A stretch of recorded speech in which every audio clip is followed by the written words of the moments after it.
sẽ xóa chân chín siêu tu de chu an nung renga ngan boral lovang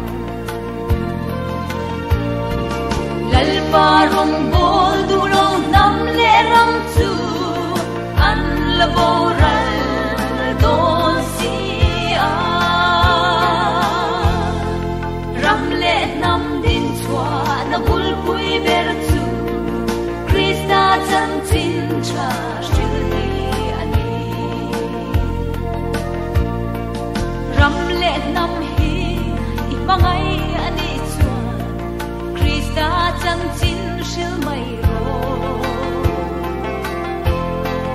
ram le nam pangai tu tak tak te chua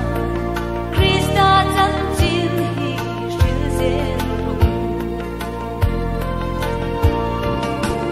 parong bol du long nam le ram chu an la boral don si a ram le nam din chua na bul pui ber chu Krista chan chin cha shili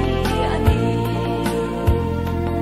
ram le nam din chua na bul pui ber chu Krista chan